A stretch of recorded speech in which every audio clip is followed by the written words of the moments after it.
Grover's Bend. It's just a speck on the map of the universe. Transform. They get a different class of tourist here. Company's coming. Noisier. Pushier. They're turning this peaceful little town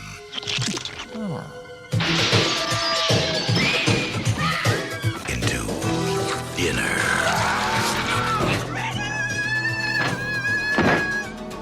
Critters 2. I can't hear you. Anybody out there hear me? We need a sheriff. Go check the elevator.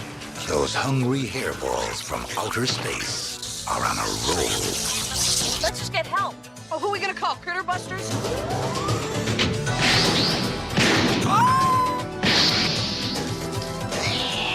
These guys are great. And they'll eat anything. We're gonna end up tomorrow's leftovers. There must be hundreds of them. Critters 2, the main course. You got nothing to lose but your life.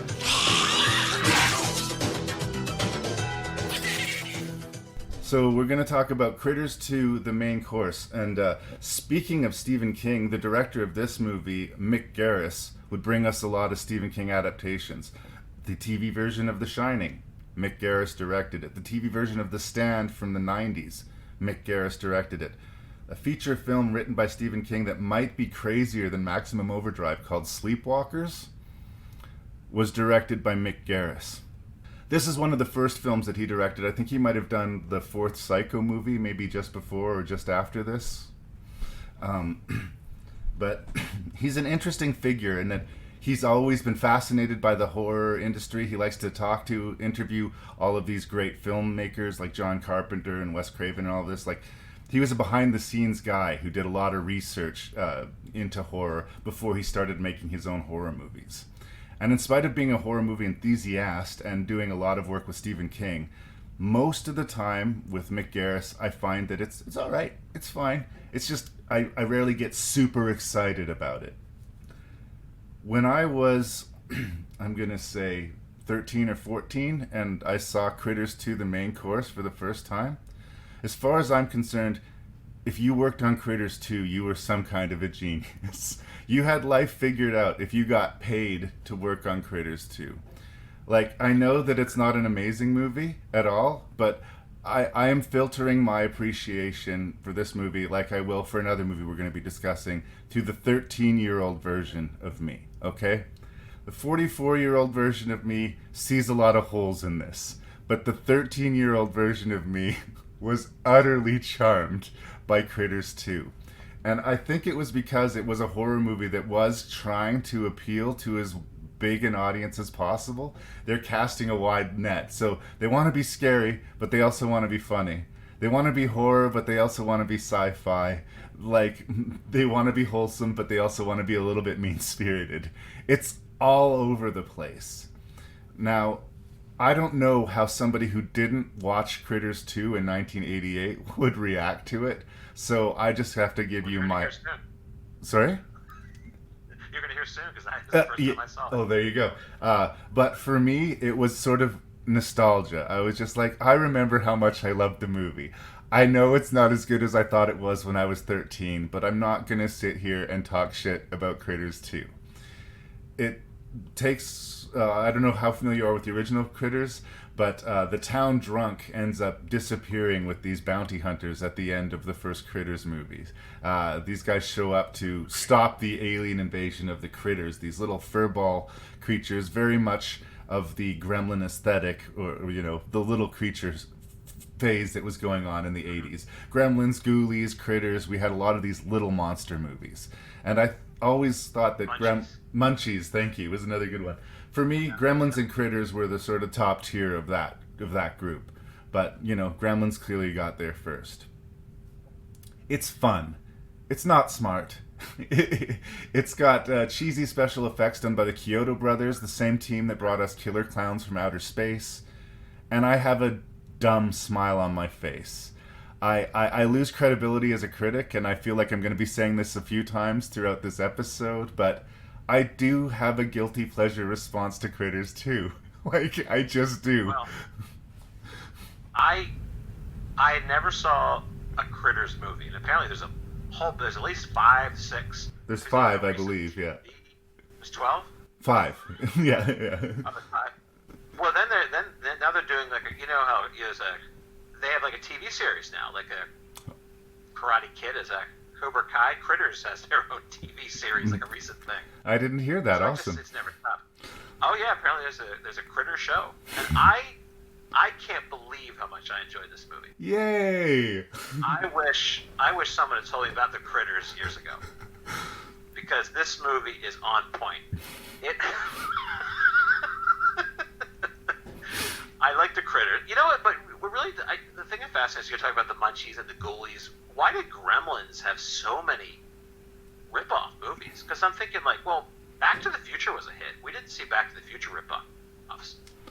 But Gremlins, it's like an industry of rip-offs. Yeah, that is interesting. I think Gremlins is not. Yeah, Gremlins isn't my favorite movie in the world. No, I don't like Gremlins as much as a lot of people do. Right. I think that horror movies are easier to produce fairly cheaply than like science fiction, which is sort of like wall-to-wall spectacle. Like, you design the critter monsters, and that's the big sort of thing of your budget. You don't need a star, you don't need a lot of other things. So I think it's easy to make a cheapo tiny goblin movie than it is to make a cheapo version of Back to the Future. Yeah. I'm postulating. I don't know. I'm just trying to answer your question. But no, that makes sense though. That makes sense. I liked. Okay, so what I enjoy about I of course I love. It's pure 80s when you see Eddie Deason. Eddie Deason had a role in this, who your audience may remember is Eugene in Grease. That's probably his most famous role. Okay.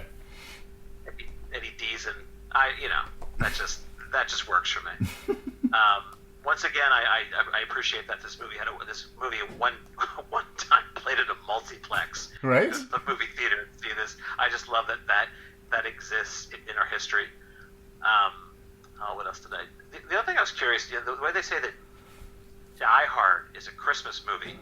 Is Critters 2 an Easter movie? I wanted to bring that up. Get out of my head, Kurt. I think it is. It was released in the summertime, but I think that Easter is an untapped well of potential horror. Just think of like the actual grimness of what the Easter celebration is. It's about death and resurrection. Like, it is thematically absolutely on point for a horror movie. And yes, this does take place over Easter weekend, including a sheriff dressed up as a Easter bunny getting consumed. A bunch of critters get inside the bunny costume and basically eat him from within. Yeah, it's pretty grotesque. I guess you would expect it to be. Yeah, these critters are pretty nasty. Well, nasty critters, if I just say so. They just supplied me with the word. But yeah, they're nasty things. They chewed off someone's foot. It's a horrible thing. It's a horrible monsters. But they know they have some pop culture references. So because I remember the Gremlins were born with this vast pop culture knowledge. They could break dance.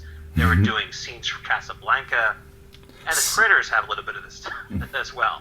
Well, I think that the Critters, obviously, like I said, are stealing from Gremlins. And, if you're going to steal the stuff that worked. And one of the things that I find charming about the Gremlins franchise is how much the Gremlins themselves enjoy being Gremlins. Like, there's some sort of weird joy they have in the mayhem that they're creating. They laugh while they're doing all of this terrible murder. And, like, they have a strange charm to them. Yeah.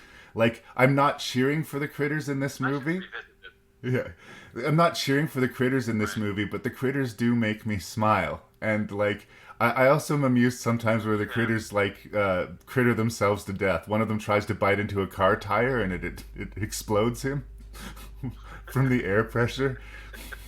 One of the Critters gets deep fried, memorably, I seem to remember. Oh, this is fun stuff. I want to watch. I saw this on HBO Max, and they also have Critters. They have Critters 5 is available. I almost watched it. I was like, I need to relax. I think I'll watch this Critters 5. Well, look, if you want to further explore the Critters franchise, I encourage you to. Critters 3 stars a young Leonardo DiCaprio. In his film debut? That's right. Critters 4 is in space, and it has Brad Dourif is in Critters 4, and it's set in space for some reason. They're not great movies, but they're fun movies. Is that the blueprint? Because I remember in Leprechaun, he goes to space in like part 4 or 5. Yeah, well, instead of doing Leprechaun 5, we're out of ideas. You do Leprechaun 5 in space or whatever, right? Leprechaun in the Hood, I think there was, yeah. Oh, they did 2 Leprechauns in the Hoods. Oh, okay.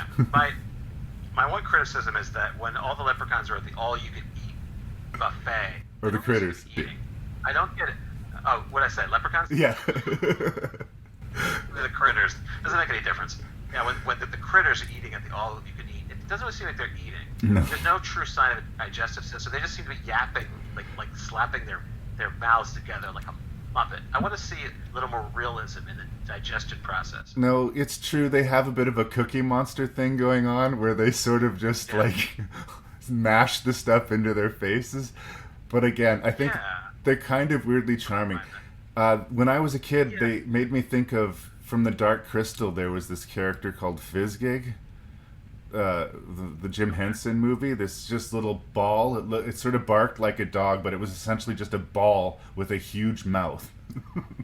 And I always loved Fizzgig when I was a kid watching that movie and wished that I had a pet Fizzgig. And then somebody went and made a movie full of evil versions of that. They also raised the scale a little bit. Like, the bounty hunters come back, but we get to know the bounty hunters a little bit in this movie. And they take the form of different people in the town, or at one point a centerfold from Playboy magazine, just to add a little strange color to the proceedings. Yeah, that worked out well. And he becomes Eddie Deason. Back to Eddie Deason. That happens at one point. Yeah, and they kind of updated the Critters' abilities. I don't remember, unless I'm forgetting. They don't form into a giant ball and roll over in the first movie. I mean. Oh, the first movie. Okay. I don't think they do that in the first movie. I think that was created. I never saw it. I think that was created, if my memory is serving me correctly, that was created especially for Critters 2, and I thought it was a nice touch. It's a nice touch. That's a good way to put it. I like that. Yeah, it definitely worked well in terms of transport. It was definitely it was a very economic way for the Critters to travel. We're selling this movie pretty hard, but I do have to sort of calm down a little bit and say this is also one of those movies that if you think about it at any time for just a little bit, it completely falls apart on you. Yeah, if you can see it for free, I know on HBO Max you could watch it for free. You have nothing to lose. No. It's an enjoyable movie. Some of the actors, they've got some good actors. Sure. Barry Corbin, I haven't seen him in years. Well, he actually is still around, but I hadn't seen him in years. Pat Hingle, The Kid has been in other stuff. He has. Sorry, what was his name? Scott Grimes. He was at ER. The Star Trek. He was at ER for a couple of years. What do they call it? The Orville, the Star Trek sort of show that. Oh, yeah. He's one of the main characters in the Orville now. Oh, okay. That actor. Fun fact. I would say that they got better actors than you would expect to be in a movie called Critters 2: The Main Course, like pretty much wall to wall. Right.